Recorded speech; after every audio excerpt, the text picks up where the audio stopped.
Hello teacher, welcome back to our video. So in this video, we are going to continue discussing the different teaching strategies under cooperative learning. So we are now on this strategy, the thing we call inside-outside circle. So students stand in pairs in two concentric circles. So merong circle 1 sa inside and then meron namang pangalawang circle na nakapalibot sa first circle. So this is the outside circle. So of course, how is this being done? The teacher will ask a question or they will use a flashcard. So a flashcard will be given each pair and then they will answer it together as a pair. And then after that, they will proceed with the next partner. So bali magtuyok sila and then ganito yung pag-pattern niya. So yung inside circle to the right and then yung second circle is to the left. So to make sure that they will really change partners, and so they will answer another question. So they will how is this helpful for the learners? Of course, merong tutoring on their part. There's helping, sharing, and meeting of classmates, and also checking for understanding of the specific lesson. Okay, so next is we have partners.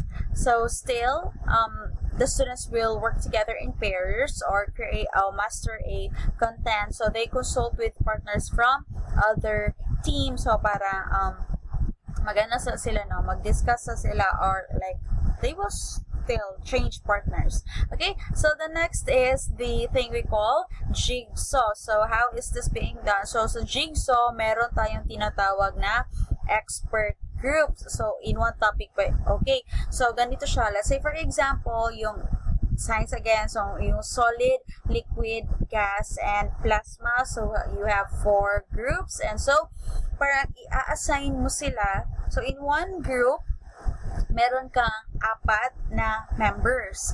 So, siya si solid, siya si liquid, isa si gas, at saka isa si plasma. And so, si solid is, bali, tagaani mo chance na matapok tanang solid nga students. Then si lahipod nga group for the liquid students, and then si gas students at si plasma students. Tapos tung tanang solid mag-discuss sila kung unsa ang solid, and then tung liquid mag-discuss po sila, tapos si gas mag-discuss po, si plasma mag-discuss po.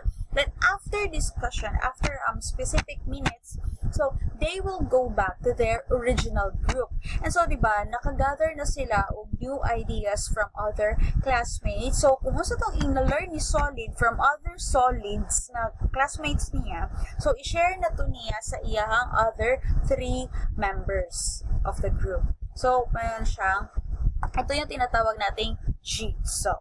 Okay, so ito yung learning pyramid natin. Of course, when thinking about specific strategies, let's always remember that if yung strategy na ginamit mo is lecture, basically 5% lang yung mariretain sa estudyante. Kapag naman pinabasa mo sa estudyante, 10% yan yung mariretain. Kapag nagbigay ka ng audio-visual presentation, pinanood mo sila ng video, 20% yan mariretain.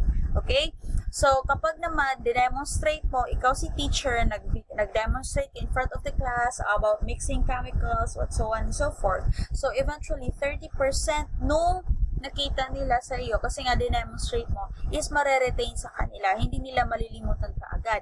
Kapag naman discussion, okay, remember, iba si lecture at iba si discussion. Kapag si lecture, si teacher lang, yung passive lang si learner kasi nakikinig lang siya. Kapag naman discussion, involved si student sa inyong talakayan. Discuss nga eh. So, 50% yan mareretain for sure kay estudyante. Kapag naman practice doing, so you give them hands-on activities, so you let them do it by themselves, so 75% of that knowledge will be retained. At kapag naman you let them teach others, you let them teach their classmates, especially yung mga si fast learner, i-partner ni mo kay slow learner. So parang basically more maka-help po siya in both parties kasi para when you let them teach others, 90% of that will be retained. So ito, kailangan itong nating maintindihan kung ano yung learning pyramid. So ito yung average student retention rates. Okay? So next, we have the different teaching approaches. 3 major teaching approaches: the direct teacher-centered approach, the indirect, and other models. So again, hindi lang ito sa science, kundi maging sa ibang subject areas din.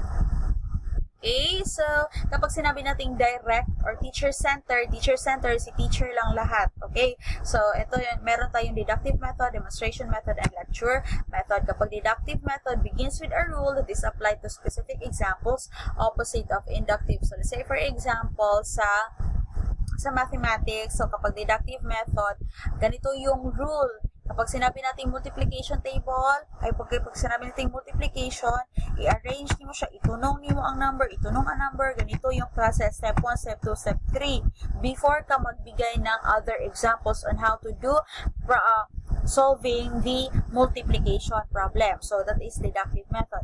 Demonstration method naman, of course, the teacher will perform the activity and the class will learn through observation. Demonstration, alam naman natin or showing method, demonstration or showing method. Okay, next is the lecture method, of course, a teaching procedure for clarifying or explaining a major idea. Okay, pwede bang gumamit ng lecture method? Of course naman, hindi pwedeng mawala si lecture method as a teaching strategy or teaching approach in teaching or whatever subject. Okay? Bakit importante si lecture? Especially if masyadong complex yung topic. Okay? So, hindi naman pwede na magpa-report ka sa imong estudyante because ang tendency dili masabtan sa other classmates. Okay? So, better if you as a teacher, master, considered as the master or more knowledgeable order, ikaw talaga yung magbigay kung ano yung explanation ng isang major idea. Pwede ka ding, as a teacher, dapat ready ka always, no? Kasi for example, nagpa-assignment ka. Kasi yun yung gagamitin mo on your next lesson. So, let's say for example, nagpa-assignment ka, and then the next day, nakalimutang gawin ng mga estudyante yung assignment. So, supposed to be discussion yung magaganap. I-share nila yung kung ano yung na-research nila sa bilang assignment. So, let's say for example, hindi nakagawa ng assignment yung mga learners mo. So, wala kang choice, but you have to do the lecture method.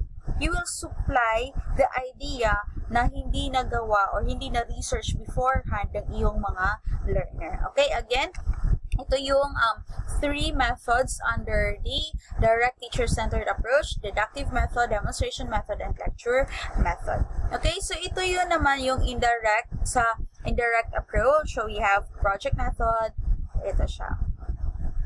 So sa project method, of course, project, di ba? Nasa conceptual framework ng science na it would be better if when teaching science, we let them do projects. So, saan ba ito nakabase yung mga projects? Of course, doon sa mga, kumbaga, mayroon silang mayang ilang himuon, yung makatugon siya, projects that will address the natural, lifelike, and significant mga existing issues in the community. So, same with this one, the problem-solving method. So, di ba, meron kang problem, basically, isosolve mo yan, and you can solve it through a project. Parang connected ito siyang dalawa. So, problem-solving method makes use of a problem which will make people's work towards its solution. Okay, of course, laboratory method, alam naman natin na they will do the experiments inside the laboratory. Inductive method, the pupils will discover important rules for themselves. So, hindi ito siya spoon feeding, itong inductive method, kasi nga, magbibigay ka muna ng example. Let's say, for example, you have observed that, science ito you have observed na nagka-clog yung mayroong clogging on the drainage. May nakakalat na mga basura. So, parang maingay masyado. So, ano kaya yung pinoportray ng mga examples na ito? So, they will think individually or by group and say, they will come up with what? parang mahihinuha nila na ay, this talks about pollution. Okay, so that is inductive method. Give examples first before giving the general idea. Of course, discovery method, process of observation.